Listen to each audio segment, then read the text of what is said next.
بسم الله الرحمن الرحيم نحمده ونصلي على رسوله الكريم. We greet you on this, the 24th day of the month of Jumadi al-Ula, from my sitting room here in the Caribbean island of Trinidad with Assalamu alaikum wa rahmatullahi wa barakatuh. It is now 1 month since I suffered a massive heart attack, and by Allah's kindness, life and death are in His hands. And I was just a whisper away from leaving this world. But Allah chose to keep me alive and allow me to come back. And I'm now back to do what Allah wants me to do, to teach the truth. And at this time there's nothing more important to teach than what does the Quran say, and what does Nabi Muhammad, Allah's blessing be upon him, say concerning the events in Gaza. So this is number 3.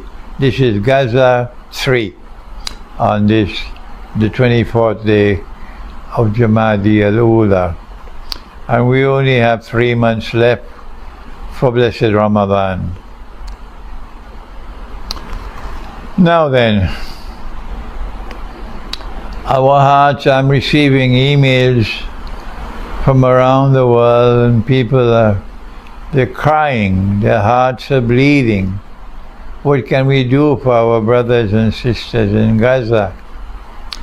They have nowhere to go. And even in that hopeless situation, they're being killed. Women and children are being killed. And the government of the United States is the world's greatest hypocrite. As the world's greatest hypocrite, they stand firmly in solidarity and support of Israel, like Narendra Modi in India. We stand in solidarity with Israel, while Israel is killing women and children. Is that Judaism?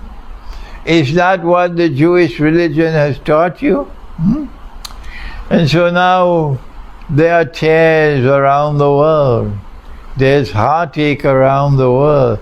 What can we do when the governments that rule over the world of Islam will not do anything to stop Israel? What has our Prophet said on this subject? Let us, in this video entitled Gaza 3, let us share with you the good news of what our Prophet has said. Allah's blessing be upon him. He has spoken as only a true prophet of the one God can speak. And he has said that there is a Muslim army which will come to liberate Jerusalem. And he says that when that army starts to march to Jerusalem, no one and nothing can stop that army. Not even the Security Council of the United Nations, which perhaps by then would no longer exist. There'll be no United Nations anymore tomorrow. It'll be gone. So it'll be an unstoppable Muslim army which will finally reach Jerusalem and liberate Jerusalem. These are his words. لَتُقَاتِلُنَّ الْيَهُودِ, you will most certainly fight the Jews. وَلَتَقْتُلُنَّهُمْ, you will most certainly defeat them. حَتَّى يَقُولُ الْحَجَرِ, at that time the response to oppression will be so great that even the rocks and the stones will speak. Ya Muslim, هذا يهودي ورائي فتعال فاقتل. There's a Jew hiding behind me. Come and kill him. Our Prophet is not speaking about all Jews. Not at all. How could he be saying such a thing about a Jew who is denouncing this government of the State of Israel, as there are Jews in Israel today denouncing their own government. How could he say that about Jews who are supporting and helping the Palestinian people? Why? Because they are still human beings. These are Jews who still have a heart in their chest, not like the others who are beasts. That's right, they're beasts. They don't have a heart in their chest anymore. They consider the Palestinians to be animals. They are the chosen of the Lord God. They are born superior, and the Palestinians are like cockroaches. Not those Jews.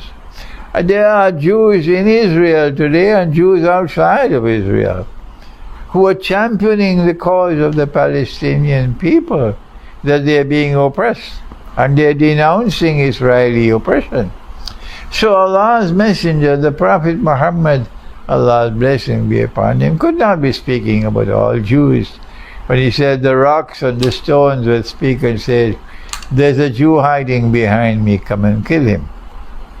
And so we live with this happiness in our heart, that we know that the end time will witness a Muslim army, and that this Muslim army will come from the direction of Khorasan, and that Muslim army will be unstoppable until it reaches Jerusalem. But there's more now to be said, and that is that Allah has said in the Quran, He's given this warning. If you're in Pakistan, I hope you listen. He says, بعد أعوذ بالله من الشيطان الرجيم إن الله لا يغير ما بقوم حتى يغيروا ما بأنفسهم.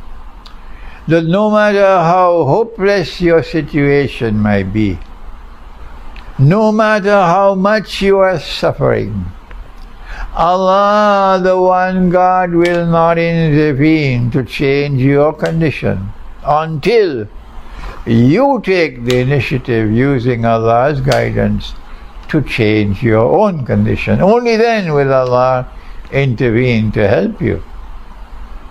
So if a Muslim army is going to be marching from the direction of Khorasan, then it'll have to pass through Iran.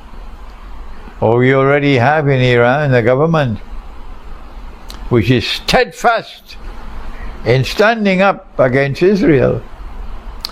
A government in Iran which denounces Washington as Shaitanul Kabir. A government in Iran which has already established alliance and friendship with Russia. Yes. So we're not worried about Iran. What about Afghanistan? We already have in Afghanistan those who were born yesterday and who have grown up to be young men and who have fought Pax Britannica and defeated Pax Britannica. And then they fought the Soviet Union, the godless Soviet Union, and they defeated the godless Soviet Union. And then they fought Pax Americana and they defeated Pax Americana. So we have no problem at all about that Muslim army coming from Iran and coming from Afghanistan. But what about Pakistan? What about Pakistan? Muhammad Ali Jinnah, may Allah bless him, he did his job. He completed his mission successfully, a political miracle. He created an independent state. That's all he ever intended to do. And he did it, and he died, and Allah took him away. But from the day that Pakistan was born to this day, the enemies of Pakistan have ensured that Pakistan could never be free. So while India won freedom 75 years ago, and India has been able to progress and progress and progress, Pakistan has remained a slave all these 75 years. And no one is more responsible for that. Not so much the politicians. It is the generals in the Pakistan armed forces who have betrayed Pakistan by being Yankee puppy dogs. I was one whisper away from death 1 month ago. I could have been away. I could be in my grave now. But Allah in His wisdom chose that I should live.